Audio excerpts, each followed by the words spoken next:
Every now and then I get a really good idea, and it's a rarity, but when it happens, I feel really proud of myself. And while it may have come at the expense of the listener and all of my loyal subscribers and people who watch this podcast and tune into the channel and have subscribed, I feel like it was probably one of the better decisions I've made this summer. And that was to, even though I did not produce a podcast last week, I decided to wait until the start of FIBA World Cup 2025, the U19. And so we could get a look at Daniel Jacobsen, who's playing for Team USA, and Omer Mayer, who is playing for the Israeli team, both in different groups. Action began on Saturday. And so, again, at this point in the summer, we're not quite to football media days. Summer practice on the basketball court is just getting underway. So, and obviously there's a lot of recruiting on both sides there. So there's some stuff to talk about, but there is not a lot of heavy hitting stuff at this point in the season. So I thought, let's give it a week. Let's wait, see how this starts. And turns out I was right on. So I'm going to give myself a pat on the back for a good idea. And I appreciate you guys staying in, staying tuned, listening, watching. However you consume, I am Dustin Schutte from Purdue Boilermakers on SI. This is the Boiler Banter podcast. You can find us on YouTube. My channel is Dustin Schutte. Again, you can find us at si.com/college/Purdue. And you can also find us on Spotify, the Boiler Banter podcast. So again, appreciate you all. I think we're over 10,000, 11,000 views on YouTube and more than 100 subscribers. And I just, first of all, want to say thank you to everybody out there, because I think it's been maybe 6 weeks now, a little over a month that I started this channel. And, you know, look, it's mostly, so far it's a few interviews and then mostly me just kind of rambling on out here. So I really appreciate you guys sticking with me. It means a lot. And again, as we get into football season and as we get closer to basketball season, both on the men's and women's side and volleyball season in the fall along with football, we should have plenty of more content and plenty of stuff to talk about. Hopefully some guests coming up here in the near future. So really appreciate you sticking it out during this time. So as I mentioned, what I'm going to talk about today is primarily just Daniel Jacobsen. This isn't going to be a super long podcast because I think I'm going to release another one later, talking more about kind of like the college football thing and some of the scheduling, the interesting scheduling things that I've seen kind of pop up primarily with Indiana and the route they're going. But we're going to save that for a different day. Today we're going to talk about Daniel Jacobsen, Omar Meyer, both playing in the 2025 FIBA World Cup in Switzerland. And all these games have been available on YouTube, by the way. And again, as I always do, I will provide links to things that I've mentioned. So you'll get links to Omar Meyer's highlights, Daniel Jacobsen, some of his highlights, and then how to watch these guys continue to play in FIBA World Cup. It's taken me quite a while to get to the main point, isn't it? So I'm going to start with Omer Mayer, who began on Saturday when Israel played Switzerland in their opening game. And just right out of the gate, the kid looks like the real deal. And I think when you look at him on screen, it's going to be interesting when we're able to catch a glimpse of him live and up close.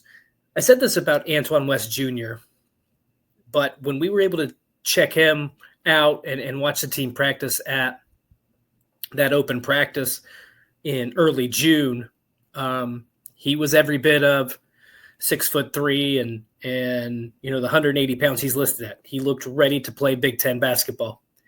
And on screen, I have not seen Omar Meyer up close and personal, but on screen he looks like, he's listed at 6'4", and he looks durable. He looks every bit that tall. He looks like a strong player at the guard position. And to me, the first thing that kind of pops out to you, and again, they are playing in Group C. It's not a loaded group. I think the FIBA rankings have all four of those teams kind of at the bottom of that 16-team field that's participating this year.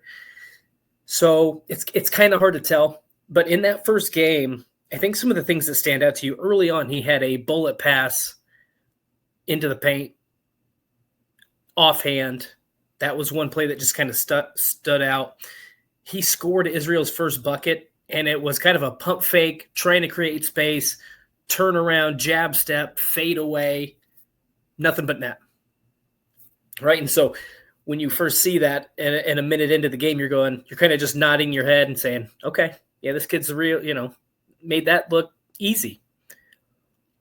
And I don't want to say he struggled, but, sometimes in those games, it can take some time to get into a rhythm, especially if you're playing with guys you haven't played with before, or if it's a relatively new roster. I don't know what the situation is, and I'm not going to pretend to, but they look to be in a pretty good rhythm. But I think he was 1 of 3 from the floor to start. And then he caught fire.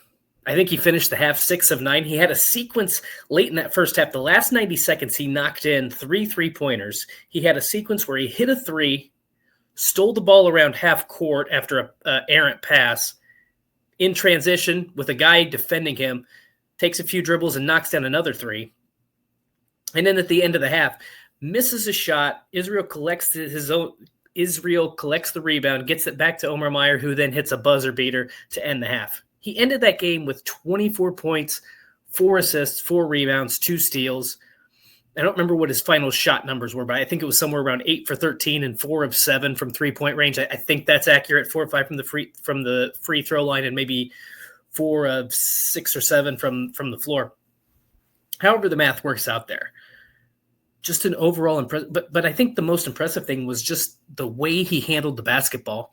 And look, I think Ja'Kari Harris and CJ Cox are both really good ball handlers and can provide Braden Smith with some relief on the court. I don't know, and maybe this is just because it's somewhat recent. I don't know that Purdue's ever had a 1-2 combination in terms of the ball handling skills that they're going to have with Braden Smith and Omar Meyer. Like, if those two guys are on the court at the same time, you feel really comfortable about them getting the ball up the court, breaking any sort of press or pressure, creating open shots for themselves and creating shots for their teammates. So you're looking at a roster here that I think Matt Painter, and again, it's against a Switzerland team that is not great. They were ranked pretty low on the FIBA power ranking schedule. Not a schedule, just on the power rankings. I'm mixing up my words. Look at that. Give me a break here. Maybe some of you are listening to this on your way to the 4th of July party. It's 4th of July week. There's going to be some stumbling. And it's been like 8 or 9 days since I posted the podcast. So even though I feel like I'm in midseason form, there's a lot of early season mistakes I'm still kind of kicking off here. Point being is Purdue has now, I think, 4 guys at least on the roster that you feel really comfortable about them handling the basketball. And at least two of them are going to be on the court at the same time. That's a huge benefit because he was in complete control of the ball. There were a couple passes that he threw that I think if he's playing on Purdue's roster, I think Trey Kaufman-Renn is catching that pass. I think Oscar Clough is probably catching that pass. Some of those other guys where he's trying to deliver him in good spots and he either – it was mistimed or whatever the case might be. But when you have a group of experienced guys like Purdue's going to have, I think they're going to be in the right place at the right time. That's not to say he's not going to be errorless or flawless or not make mistakes. But I think there were some plays where you watch and you're like, oh, if that's Trey Kaufman-Renn, he's coming up with that ball. If that's Oscar Clough, and I know we haven't seen Oscar Clough in a Purdue uniform, he's coming up with that ball. So that to me is what really stood out. Now, unfortunately, on Sunday, Jordan, out of protest, decided to forfeit their game against Israel. So they unfortunately was not able to play his second game, but they will play again on Tuesday, and really curious to see how that handles. And then I'm curious to see what happens when they get to the 16 team rounds when every team's in the bracket and they're competing for that gold medal. Just really interested to see how he performs against better competition because in that first game, he just looked the real deal. And I'm not here to evaluate talent or NBA level skills or whatever. I think there is potential that he could be a one and done type of player. My guess would be, and I don't know this, my guess would be is he will have 1 year where he's running alongside Braden Smith at Purdue, playing together. And then a second year where he's going to be the primary ball handler and the lead point guard. And if he continues to develop his game and continues to improve, he might be a guy that's there for only 2 seasons. But I don't want to speculate. I don't want to put that too far ahead. Could be a one and done. Could be 2 years. Could spend all 4 years there. With today's NIL and everything else that's changing in college basketball, who knows? So I don't want to speculate, but I do think that he has flashed that level of potential. And this is a really good problem for Purdue to have. And as I said, when I was watching that game, I sent out a tweet, and Matt Painter likes to use the line, and he used this a lot during the 23-24 Final Four season, I only have 200 minutes. And I think that's going to be a phrase that he uses quite a bit this season, just because this roster is loaded with so much talent. So, again, Omer Mayer will play again on Tuesday, July 1st. Be able to check him out. And if you haven't yet, like I said, I'll provide links. The games are saved on YouTube on the FIBA TV channel. So it creates some excitement. I know the college basketball season is still a couple months away. We're a couple months from October, and when Purdue will get into exhibition action against Kentucky. But if you want something to create even a little bit more enthusiasm, I would suggest checking that out, because he was sensational in that game. I mean, you could tell he was the star player, and he is, in my opinion, he is as good as advertised. The other guy obviously playing in this year's FIBA World Cup is Daniel Jacobsen, who missed essentially all of his freshman season at Purdue due to that lower leg injury. And this is the second straight year he's participating in FIBA. Last year he was on the U18 team. This year he's on the U19 team. And started game 1 in USA's win over Australia, and then came off the bench in Sunday's game against France. And what kind of stood out to me now, Daniel Jacobsen isn't putting up huge numbers. In that first game, he had 2 points, 3 rebounds, and a block shot. In the second game against France, a little bit more productive in terms of the statistical categories. He had 6 points, 4 rebounds, and a block shot. But what I would caution you against is actually watching the game instead of just reading the box score. And I think it's easy to look at the box score and be like, oh, well, he didn't play that much, or he didn't play that well, just by looking at his numbers. And I think there's also a judgmental factor. Like when you see a guy 7'4" and he comes up with 6 points, 4 rebounds, I think sometimes we're quick to say this guy should be a double. I think this is the spoiled by Zach Edey, spoiled by Isaac Haas type of situation, where you just expect him to have a double-double or 12 points and 8 rebounds in every game. And I think he's certainly capable of that. But one thing I noticed when watching these games is I think I phrased this incorrectly and failed to get my point across the right way when I posted about this on social media. Because I said, watching this, it seems that most of these guards don't know how to play with a big. And that's probably not the right way to say that. I think it's hard when you have a bunch of guys who are coming together and only practice for a couple weeks. I think that developing that chemistry and learning how to play together is a tough thing to do. So, and the other thing is these guards, and these are the best of their age group, right? So, and for some of them, they're the best players in college basketball, or expected to be the best players in college basketball. So there's a lot happening there. So it's not that they don't know how to play with a big. It's just they haven't had a lot of time to mesh and develop that chemistry and know where guys are going to be. Now, having said that, the thing that did stand out to me was not necessarily that they're not running things for Daniel Jacobsen. I don't think you expect that in FIBA and then in some of these other, the way Tommy Lloyd runs, and somebody else can probably speak better to the way Tommy Lloyd runs offense, but a lot of the way that Team USA is built on guard play, driving, slashing, trying to get kick out threes. So there's not going to be a ton designed for Daniel Jacobsen. But the thing that stood out to me was when guys would drive to the basket, Daniel Jacobsen was doing his job.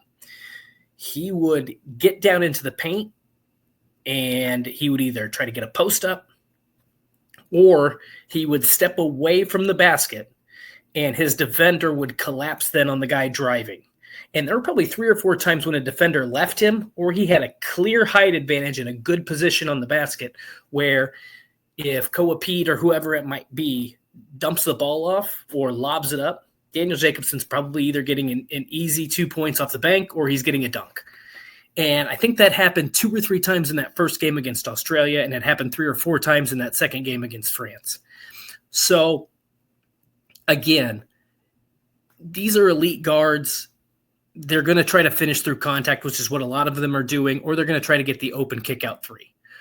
So, again, I think when you watch what Daniel Jacobson's doing, and by the way, this was a kid who was on the floor multiple times in that game against France. He was not credited with a steal, but I think maybe he got the rebound. I don't remember how it was scored statistically, but there was a play where they were fighting for the rebound, and I believe a guy from France came up with the ball, and Jacobson kind of reached down, grabbed it, got on the floor, was able to pull it away, rip it away. To me, that was a steal.